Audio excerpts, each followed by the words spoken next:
Les émotions et les mémoires sont intimement liées. Alors je vais vous poser une question. Alors vous levez la main. Qui se souvient où il était lorsqu'il a appris les attentats du 11 septembre 2001 ?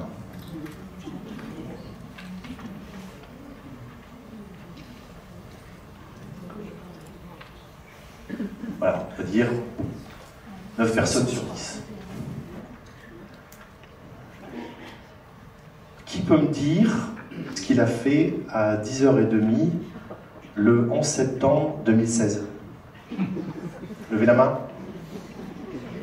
Bah alors, c'est quand même bizarre, quoi. En 2001, ça fait quand même combien ? 18 ans, enfin 17 ans. 18 ans. Et là, tout le monde se souvient, et je peux même vous dire, vous pouvez même vous souvenir, notamment, si vous fermez les yeux, vous pouvez vous remettre dans la scène, c'est-à-dire voir les couleurs, voir les odeurs, avec qui vous étiez, et vous pouvez même dire ce que vous avez fait après, dans les heures d'après.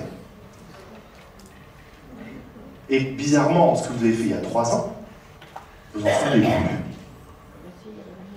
Eh bien, tout simplement parce que les émotions et la mémoire sont intimement liées. Et là, ce que je voulais vous faire, un des autres cadeaux, pour moi l'un des plus beaux cadeaux de la vie, lorsque vous voulez vous souvenir, créez-vous un album photo, lorsque vous voulez vous souvenir d'un événement.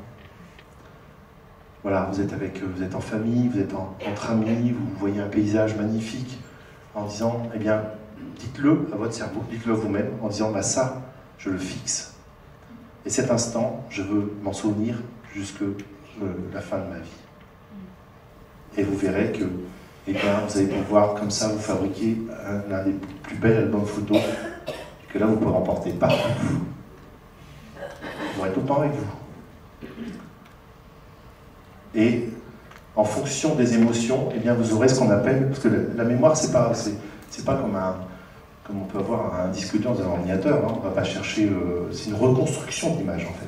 C'est-à-dire que la mémoire, c'est on reconstruit quelque chose. C'est-à-dire que si on se remettait par exemple à quelque chose que vous avez vécu dans votre enfance, on pourrait modéliser ou mettre une image sur ça, et la réalité à l'époque, on verrait qu'il y a une différence. Et c'est pas grave, parce que ce qui est important, c'est ce que nous on comprend. C'est ce que nous on ressent, c'est ce que ça nous procure comme joie, comme plaisir et parfois aussi comme tristesse. Moi, quand je me remémore ma maman qui est décédée il y a 2 ans, eh bien, effectivement, c'est de la tristesse qui vient tout de suite, mais en même temps, c'est de la joie. Comme je vous disais, c'était juste à côté. C'est de la joie parce que c'est des bons moments, c'est des choses extraordinaires et que le deuil étant fait, eh bien, je peux garder que le meilleur.